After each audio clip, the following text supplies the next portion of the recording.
It's Thursday, all right? More madness out there. Crazy. In fact, Ted Cruz wins the Marie Antoinette Award for the week. He took off. It was too cold, so Senator Teddy took off and went to Cancun, Mexico. The outrage was so... he could hear people screaming all the way down there, I guess. So Senator Cruz admitted his Cancun getaway trip from minus whatever degrees there in Texas was obviously a mistake. And he returned rather quickly. But when he got home, he found that freezing protesters were lined up outside of his Texas home, yelling, "Ted Cruz has got to go." And they don't mean back to Cancun. So, I don't know, these people, the arrogance of them is just truly incredible. I'm in Buckhead. This is the major artery between all the suburbs and the city of Atlanta, Buckhead, Atlanta. It's booming. The economy is booming. They don't believe in masks here. And everyone's in the restaurants. It's just great to see. I mean, night and day. I was really in Boston 2 weeks ago in lockdown.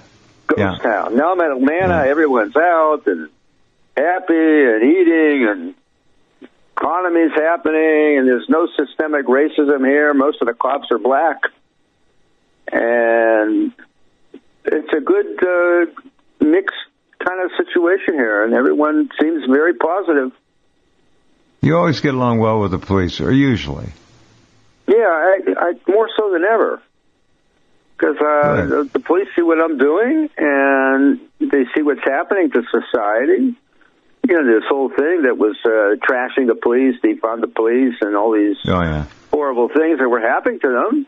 And their mayors and governors weren't doing anything to help them, so they see me holding up the cross and triumphantly, and they like it. They cheer me on. So I'm having a great time in Atlanta. I'm just very happy to see that they're not buying into this lockdown thing so far. But what I just heard, I don't know if it's true or not, but a friend of mine who's very scientifically inclined here in Atlanta told me Atlanta just approved and Tennessee just approved to start spraying some kind of antivirus in the air. And, I'm not happy about that. No. This is what they're doing, and then is inoculating people without their informed consent. Yeah, this is wrong. That's right. No. So not good. I told him to send me the link on it. As soon as I get it, Jeff, find out more. I'll send it to you. Yeah. Please. This is not good. Yeah. So Tennessee and Georgia. Go ahead. The whole thing is the damn virus is not. It's just not fatal. The numbers are frauds. 99.999%. If you're under 25, you'll survive it. It's better than the flu. And if you're over 60 or something, it's 99.94% or something. Even if you do nothing after you allegedly become infected with it, and I don't know how they can figure out if you're infected or not. I still haven't figured that game out. The test is no damn good. 94% false positives. How many people have been put in the hospitals with false positive tests? Sickening. The whole thing is sickening. Please go ahead. Oh, I'll never do that test again. See, I was spooked into it. They're inoculating you. They're inoculating you. Yeah. They spooked me into it, saying, you're not going to get into Boston unless you have a COVID test that says negative, or we're going to make you quarantine yourself for 14 days. They spooked me into it.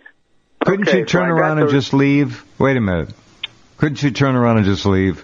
I could, but I already had a donor who paid for it. Well, you have to send him back his money. Just say, I'm sorry. When the communists loosen their throttling of everybody there, I'll come back. Yeah, well, that's what I could have done, but I didn't. So I did the COVID test. It's wretched. Don't get it done, people. Don't get it done. It's horrible. They stick this long Q-tip up your nose, and they you had hold the it long up one. there. You had the long one. See, they're not doing that so much anymore. They're going to the short swabs. But here's what they've done. they've made the actual end of the swab, the Q-tip end, about twice as big, so it can cover much more of the mucosa, the mucous membrane, and spread more things. It's like a much bigger machine. Ooh. The first one was that little tip on the end. They push it all the way back up against your brain, that little thin bone. Don't tell me that. Ooh, and they, just thinking about it. No, you're all right. You sound fine. Don't worry about it. You're all right. Okay, well, here's the upshot of it. I get into Logan Airport. It's a ghost town. It's empty. There's nobody waiting for me. Sir, we need to see your papers. No, didn't exist. So then a cop in Boston I was friendly with, I asked him, I said, I'm not wearing my mask on the media strip. He says, well, we can't enforce it because there's no law. These are just governors, the edicts from the governor and from health boards. Right. There's no law for us to enforce. This is all COVID theater. And when you travel, you know, you learn what a big theater theatrics this thing is.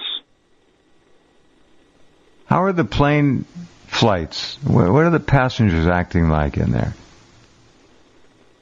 Look, you're going to get kicked off a plane if you don't have that mask on your nose and on your mouth and under your chin. Now, the latest announcement on United Airlines is, hey, everybody, once you chew that morsel in your mouth, before you swallow, put that mask back on. Oh, my God. Oh, yeah.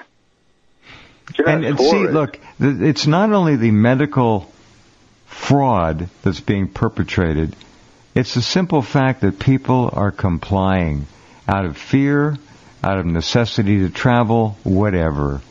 I understand some of you have to do it, but it's all a fraud, all of it. Well, they have a fast food stand, Wenzel's Pretzels, and I get a big yellow cup. I just asked them for one of their cups.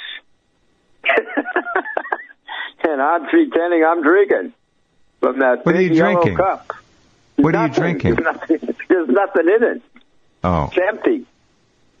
But so far, you know, one of the cops, they used to be called stewardesses, now they're called the mask police, hasn't asked me, sir, is there anything in that cup? So that's one way I get around this thing. In another way, always ask for a window and turn around and look outside your window and pull that mask down so you can start breathing again. I do that too. So there's different ways you can deal with it. Uh-huh. And then they give you snacks, okay? And you always want to get a snack that has almonds. Lots of almonds. Ask for double almonds. Jeez. Okay, and you're chewing away on those almonds. The whole thing is just so ridiculous. But, you know, so as long as you're eating or drinking, technically the mask can stay off on the plane. Yes, technically. But now they're on to some people who are eating all the time, and they say as soon as you're done chewing, you have to put your mask back on. This is insanity. Totally. Oh yeah, insanity. and I saved one of their napkins. Okay. Now, when you get a drink, okay, a beverage, all right, tomato juice, orange juice, whatever you want, they give you a napkin. Yeah. It gives you all the rules about the mask. The mask must be over your nose, over your mouth, under your chin, the 3 bullet points on the napkin. Oh, fly the friendly skies. First you go to security theater, some guy that used to work for McDonald's, and they're pulling my bag constantly. What's this, sir? I said, that's a snack. Sir, what's this? It's medicine. It's some vitamins. I mean, they rummage through your whole thing, and your underwear and your socks are all over the place. Okay, sir, you're good to go. Sure.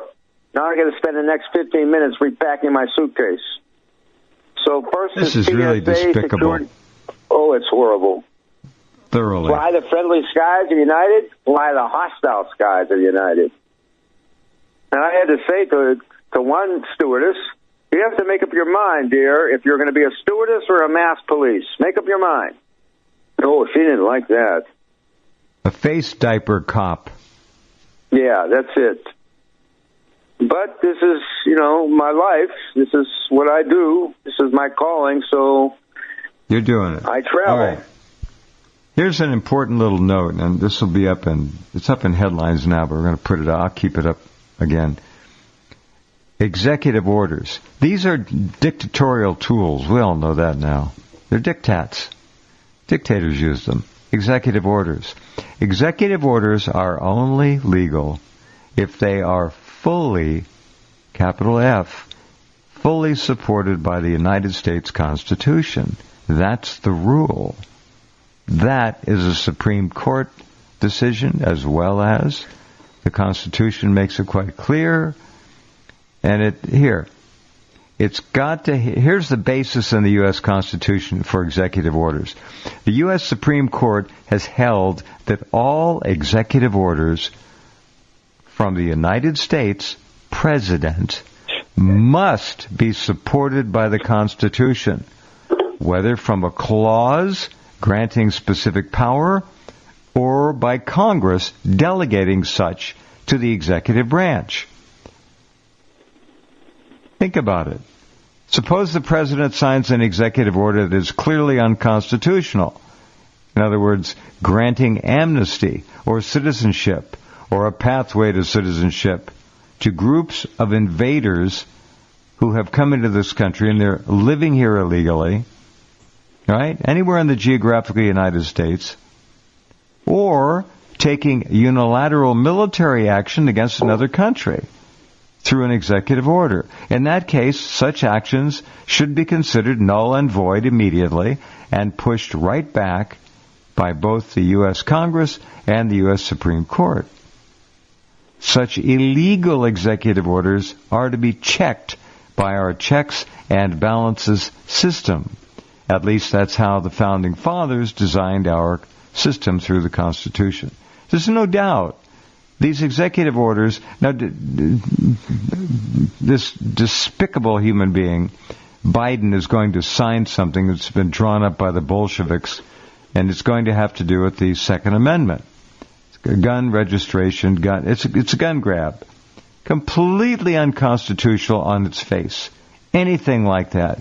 And it should be immediately overturned by, if we had a viable Supreme Court or a viable Congress. Huh? That doesn't exist. Not here. But just remember, these orders are only good if they're supported in full by the U.S. Constitution. Just keep that in mind. Jeff, on January 21st, you put up a huge banner, "The Republic is dead." It has not revived, Jeff. The Republic is dead. For me, it was like, a dimmer, a light switch with a dimmer, okay? The first dimmer was November 4th, with getting up in the morning and seeing that Biden win when I went to sleep, convinced that Trump won. Okay. Now it goes down halfway. The next dimmer was the Supreme Court, the treason court, that would not give 20 states standing for something that was on its face so legitimate that their votes on a national election were defrauded by unconstitutional processes in the swing states. Now the dimmer switch is just about off. Then January 20th, with the imposter and Kamala, and of course Obama was there, because Obama is leading this thing. Now the switch is off. Yeah. Okay, it's over. No, that's right. Nikki Haley, China Mitch, Ted Susie Cruz, Rice. Hawley, whatever happens in this wretched Washington, D.C., to me, I just laugh at it. It's over. It's not going to be fixed. 2022, the primary, we're going to primary Romney, we're going to primary McConnell. I mean, come on, it's over. 2024, Trump's going to run again. All these planted stories about Trump running again. Trump, the only running Trump did was running away from his responsibility as president to stand behind the Constitution and America and absolutely overturn that election theft. He had all the data, but he didn't do it. Yeah. So he's running all right, data, but he's running away. He had the power to do it. Yeah. He blew it. It's over, Donald. Okay, in Mar-a-Lago, this one's going to visit. This one here's the next. visit, Here's the next this candidate. This one won't visit. Who cares? The GOP will be pushing Florida's governor, Ron DeSantis. He's doing the right things, so he'll probably be the odds-on favorite next time. If Trump is so petty that his ego is going to drive him to run again, I'm sorry. He's not going to get any support here. He had his 4 years. He did nothing. Right. Well, DeSantis is going to change anything. What's he going to change? Here's the other problem. Here's the other problem. These states that are doing the right thing, declaring themselves Second Amendment sanctuary states like Utah just did. I think Idaho already is. I don't know. But those are good things. But if you think about it, these are diktats released by the governor's office. And you're only one governor away from losing all of that. If they rig the election and a communist governor is given the election, he'll turn all that right around. The only real security, in my view, is secession. States have got to succeed. Amen to that. They've got to secede. And by seceding, they will succeed. Yep. Yeah, it's our only hope. Now, I'm in touch with a few secessionist group here in northern Idaho. It's the northern panhandle. Good. North of Boise. Forget Boise, all right? Boise is the same as New York City, all right? But north, is Boise that bad now? No, it's bad, That's a shame. There's that program that they're pushing to try to gain some traction, move Idaho's border straight through southern Oregon to the Pacific Ocean. So Idaho will have a seaport on the west coast, Brookings. Yeah. Now, the problem is, it sounds like what you're saying is that the legislature and the state government in Boise is kind of like the legislature and state government in Salem in Oregon. They don't represent the majority of the people. Not so bad, but strong pro-abortion laws. They have Common Core. They've gone along with some of the gun legislation, but the northern part of Idaho is very different. And that needs to break away. I don't know how. The problem is the state legislature. The state legislature has to approve it, and the Congress has to approve it. Any secession. That's the way the mechanism works now. And I don't know how you're going to get that. That's not. I don't know where you get that. You just leave. It's like a marriage. You get divorced. That's it. You leave. You separate. There is when you say divorce, mechanism. When you say divorce, you are admitting that the state has become involved in your private life, and you need to go through the state or the county to get it undone, a divorce. That's why I think government marriages should never be undertaken by anybody with a brain. Do not let the government involved in your life. Analogy, you just separate. There's tons of couples that haven't done the divorce. They just separate. Okay, see ya. I agree.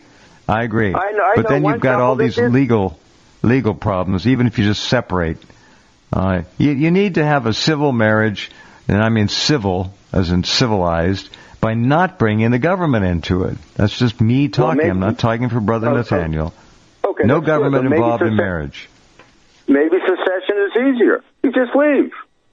We're gone. Okay? Now you got to deal with all the federal lands. You got to deal with all the federal handouts you've been taking. And Social Security, no, because that's paid in by your employer. Medicare will be an issue.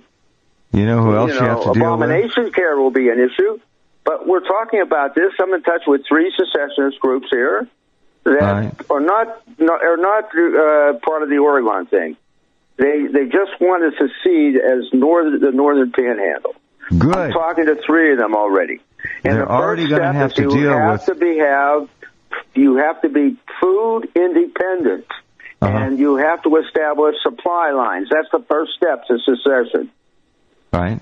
Second, you have to have an effective, well-armed militia. Right. And that's pretty easy up here. That's a no-brainer up in northern Idaho.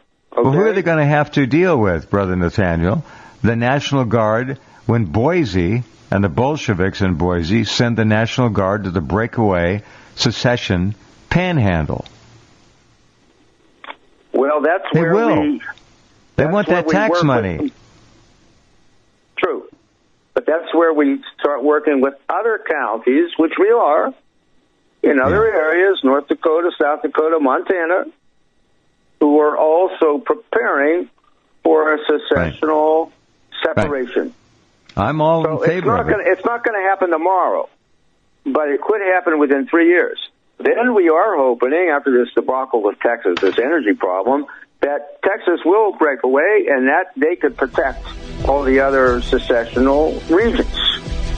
Too long. 3 years, too long. Well, it's not really, relatively speaking, too long if it's prepared properly. Well, it is if they vaccinate with this death potion everybody or most everybody, because in 3 to 4 years we're going to have very few people left here. Well, if that's true, I always need to qualify that.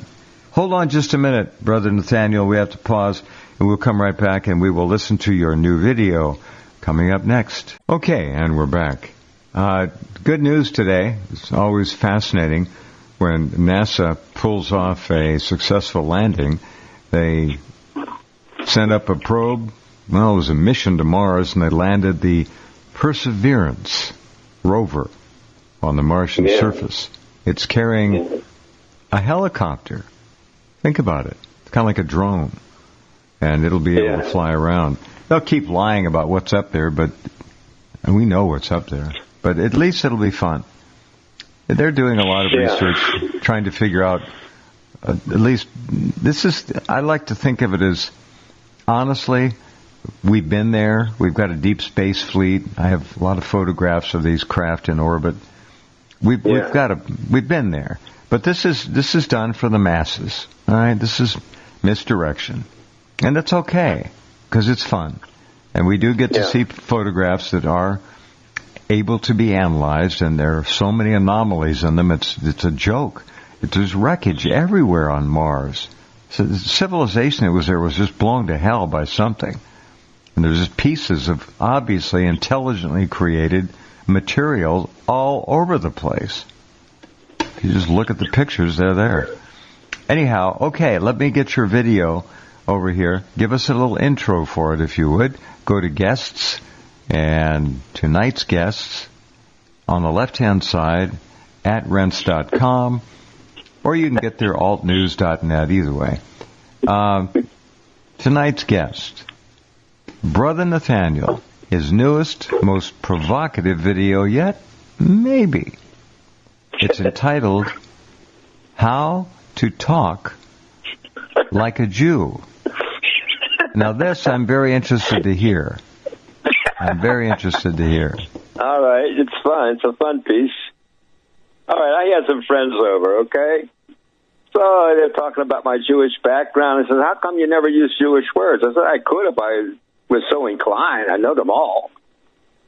They said, come on, let me hear. I said, well, you got a total schmuck. There's an altar cocker. Who thinks he's president, all right? Yeah. Then you have this old witch who cackles like a witch, licked in the Eichel, Kamila, and my friends, there's 5 of them, are on the floor laughing. That's funny. So they get up and they say, do a video on this. I said, nah, I hate talking Jewish. I hate it. No, you got to do it. So I put it together. I'm looking forward to this. This will be fun. It's a satire, and then I started laughing myself. They said, these are real putz, which is the same word for schmuck, really. He's a real putz. He can't even put a pen in his pocket. And then I show why. There's a wire there. So Obama can talk to him, give him orders, tell him what to say. Yeah, and Susie Rice, whatever. Ugh. She's a mean bitch. She's a wicked mean. She's mean. You'll never see that big gal smile. She can't. It's impossible for her. She can't smile. No, I got a picture of she standing next to the Shady Acres ambassador, China Joe Biden, and it's obvious he's completely deferential to her.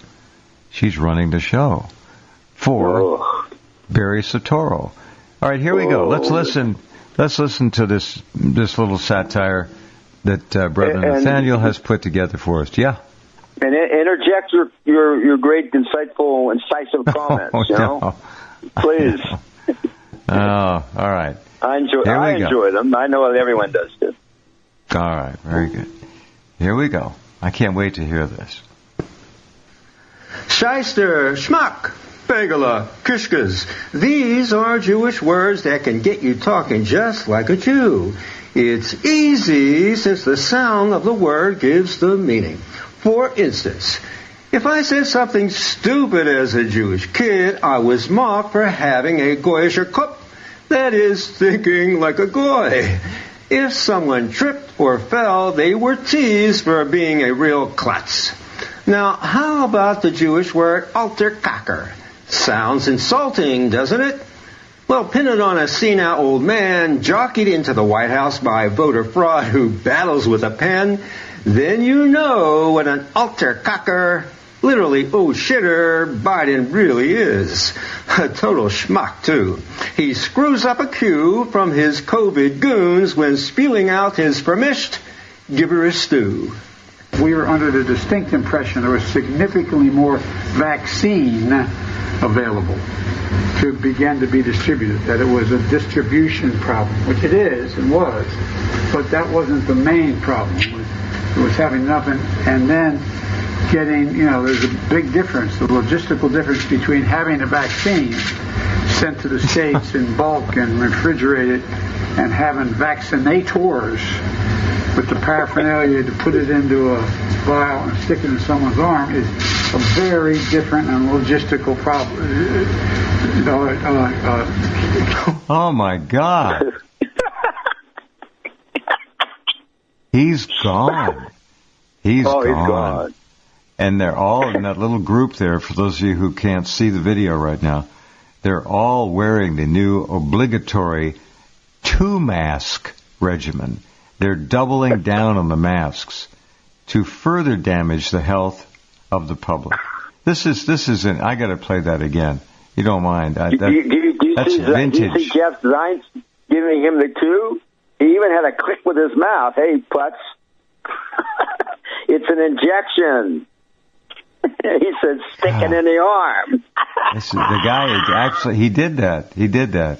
All right, here we go. The distinct impression there was significantly more vaccine available to begin to be distributed, that it was a distribution problem, which it is and was, but that wasn't the main problem. It was having nothing, and then getting, there's a big difference, the logistical difference between having a vaccine sent to the States in bulk and refrigerated and having vaccinators with the paraphernalia to put... The logistical difference between those two things. This guy, he really doesn't know where the hell he is. Well, he doesn't know what he's doing. This is incredible. The logistical Did you hear the big difference. Clicking sound? Yes. He got a click with his mouth, you putz. And that little gangster right behind him. It's an injection. What? The little gangster right behind him, Fauci, is looking at. When he looks at Fauci as if to say, am I making sense? Fauci nods his head. Yes, you are. Right. Here. Now this is our commander-in-chief mumbling through 2 masks and making absolutely no sense whatsoever. Yeah, and blowing the cube. You stick it in their arm. No, What's that? It makes a big clicking sound, and I can't even do it. And then the other guy looks at him and goes, "Oh, the clicking sound. It's an injection, you putz, you total schmuck." Unbelievable. And Biden says, "You stick it in the arm." One of the people behind him points to his shoulder and like that's where you get the shot and nods his head. That's the COVID macher. That's the COVID czar. Jeff Zients is a Jew. They're all Jews. I counted 16 Jews now in his, upper ranks. 0.3% of the world population. Here we go. Let's hear this. I got to hear this again. The guy is he is truly incompetent. No wonder the camel is making and taking his international heads of state phone calls. God only knows what she's like. All right, for your listeners, this Jeff Zients, he makes a big clicking sound. You can hear it. And then he puts his hand on the side of his arm. Hey, you butts, say injections. Don't talk about paraphernalia. Just call it an injection. Listen to how he uses the word logistics. All right, here. There was significantly more vaccine available to begin to be distributed, that it was a distribution problem, which it is and was, but that wasn't the main problem. It was having enough, and then getting, there's a big difference, the logistical difference between having a vaccine sent to the States in bulk and refrigerated and having vaccinators with the paraphernalia to put it into a vial and stick it in someone's arm is a very different and logistical problem. What a putz. He was cued by his COVID czar, the Jew, Jeff Zients, to say injection, but the schmuck said stick it instead. When the altar-cocker Biden is finally sent to Shady Acres, then Kamala, a piece of stinky dreck, will be heading up the wreck. She cackles like a hen with a piercing salak and zick, just like a nasty witch. If you had to be stuck in an elevator with either President Trump, Mike Pence, or Jeff Sessions... Oh, you use this. Good. Yeah. Good. This is Ellen talking. Jeff sent this to me. He said, you got to use it. So I found a place to put it in, He sure did. All right, this is Ellen talking to the camel. In an elevator with either President Trump, Mike Pence, or Jeff Sessions, who would it be? Does one of us have to come out alive?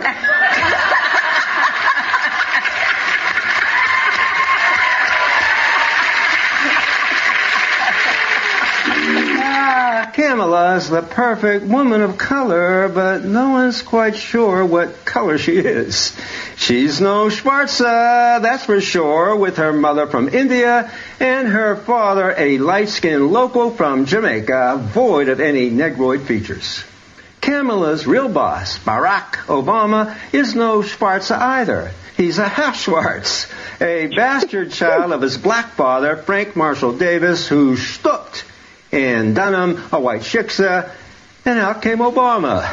Obama's just a nishtakite, a nobody, who acts in the role of a Ganzemacher, the one who calls the shots.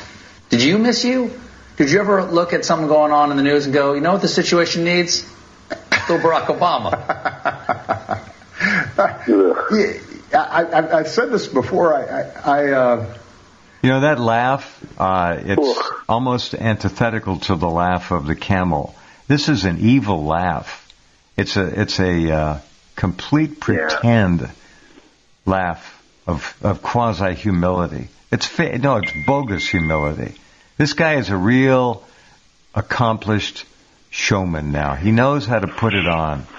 And this laugh, pretty disgusting. Here, listen to this laugh. Yeah, this is very Satoro. Obama. Ooh, the devil. I've said this before. People would ask me, knowing what you know now, do you wish like you had a third term? And I used to say, you know what? If I could make an arrangement where I had a stand-in, a front man or front woman, and they had an earpiece in, and I was just in my basement in my sweats, looking through the stuff, and then I could sort of deliver the lines, but somebody else was doing all the talking and ceremony. I'd be fine with that. Joe's fine with that, too. The wire may get in the way on a bad day, but without it, Biden would have nothing to say. Obama's married to a stalker, a real Hulk of the Homo sapiens genre, with massive shoulders, a husky frame, and lumbering powerhouse strides. Michelle wears the pants, but it's Barack who calls in the favors to the demented, unelected president. Michelle can finally compete in women's sports in Biden's America. Now, whether it's Michael or Michelle, Obama's a full fagula still. Ain't he pretty? When with his LGBTQ playmates, he gets down to the nitty-gritty. The sniffer does too, with his schnoz in little boys, and don't forget gender equality in little girls' hair too. What's for stinking up Congress is how this mumser is applauded by Goyish Drek, like Senator Coons. This schnorrer, Coons, a political back-scratcher, applauds Biden even after his daughter gets mauled and fondled while held captive in the creepy Joe swoon. Coons insisted his daughter was not disturbed by this televised nuzzle from former Vice President Joe Biden in 2015. It is a big part of who he is, that he hugs people and connects with people and talks to people. But when he connects with little girls like your daughter, Coons, connecting is just another word for lecher. Even instinctively, before inhibition sets in, babies know a lecher when they see one. The bigger part of Joe Biden is that he's a bona fide gonoff. He stole the election. He robbed President Trump of his second term in the biggest spindle in the history of man. And deep down in our kishkas, we get the spilkies when seeing a man dressed up as a woman as Biden's Secretary of Health. Like a verschleppte crank, a sickness that just hangs on. Meckenbrechen, you can just vomit when looking at this cross-dresser, this schlemiel of a man dressed in drag. Hedging on one's gender is one thing, but the hedge fund Jews of Citadel Capital, Melvin Capital, Point 72 are a bunch of shysters. They rig the game. But when the little people start winning, like with GameStop, they stop the game and change the rules so the goys will never win. We've all been stooked. We've all been played as schnooks, real suckers, by Jewish Wall Street and 16 Jews in high places in Biden's gang. Count them if you may, one Jew at a time who now hold sway. It's all child's play when they say, we will mold the goys like clay. So you want to talk like a Jew? I don't advise it. Best not imitate the devil's brood.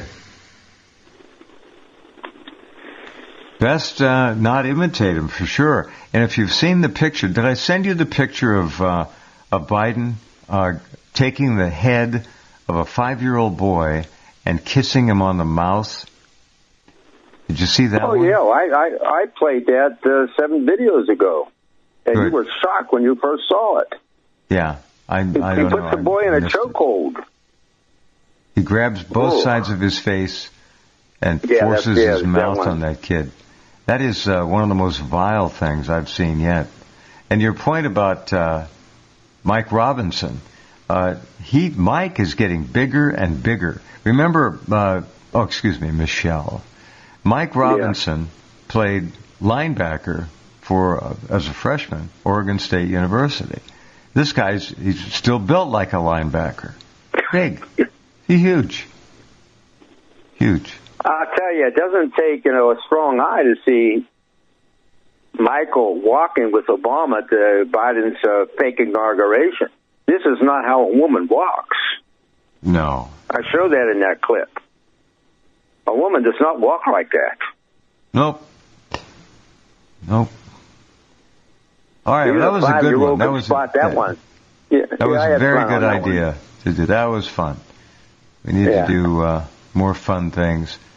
What are your thoughts about how much longer the ambassador from Shady Acres can pull this fake off? What do you think? Well, I'm not a prophet. I'm not clairvoyant. I give him about 6 to 8 months. They'll let him run his term up. They're already grooming Kamala. She's taking calls from foreign leaders. Yeah. You had that on your site the other day. Yep. I saw it on Rense. Eh? So that's a tip-off. She's already being groomed. Every time you see Biden, there she is. Mm-hmm. He goes to the State Department, there she is. He signs an executive order, there she is. So it's obvious she's getting groomed, and they want the public to get used to Kamala. I'm a little concerned, Brother Nathanael, that they may feel like they need to really ratchet things up. And one way they could do it, realizing that Biden's life is essentially done. And if you look at the top video on the homepage now, you'll see how his wife feels looking at him. She's disgusted, horrified. That they may, horrified, yeah. It is within the realm of possibility that a false flag, and I don't want anyone to get killed. I'm not pushing this. I'm not advocating it. But if an assassin were to take Biden out, it would make him, for the mainstream media, martyr of the year. They would have an endless field day with this. And that's how you get the most money out of Biden. He's becoming a liability. He can't speak. See, when you heard him speak earlier, he had no prompter. He was with a group of people. And to watch Fauci and the other guy you mentioned, every time the creeper would look over at them, their heads would start nodding, like those little things in the back of a car windshield. Their head bobbing. They were, yes. It's so patently, or as the British would say, patently, absurd what's going on. And I don't know how much longer this can. Let me ask you this question. Where would they get the most mileage? If Biden were to be removed from office on the basis that he is no longer really fit or able to do it, or if he were to be assassinated somehow, some way, where's the mileage for the liberal left? Yeah. So that's a possibility. Yeah, that's the mileage. Oh, yeah, make a martyr out of him. And then Kamala comes in, she cries, oh, this is so horrible, and that'll garner support for her. Well, they make I've been forced into this position, but I must take up the responsibility. Right. Yes, thank you, Ho Harris. You humped your way to the top, and we congratulate you for doing that. Yeah, makes sense. I mean, seriously, I would not be surprised by anything anymore. And if you think about it, that's the way to make a change. If you're on the other side trying to control the masses, that would be something that would be obviously considered. So we will see. Well, we have to separate. Just leave. And once you separate, you're not under any federal injunctions. You're not under any congressional edicts. If there is one, I'd love to see it happen. I hope it works. I just don't know if Boise, for example, would allow that much tax revenue to walk out on them. You know how they do it. We'll see. Do it. I mean, I'll listen. You have somebody in one of those organizations who wants to come on here, bring them on. I'll put them on. I'm curious about this. Yeah. There's a lot of steps. The other step is creating our own banks with gold-backed currency. We have to pull out of the Jew-created dollar. Of course. So there's a lot of steps involved. So it's a 3-year operation that we're looking at, and we feel that is not a long time. The ones I'm in contact 2 years. Let's do it 2 years. 3 years is too long. Well, the ones I'm in contact with and working with, Mm-hmm. Behind the scenes, actually, but because I could be a liability with all my anti-Semitism. But I'm working with leaders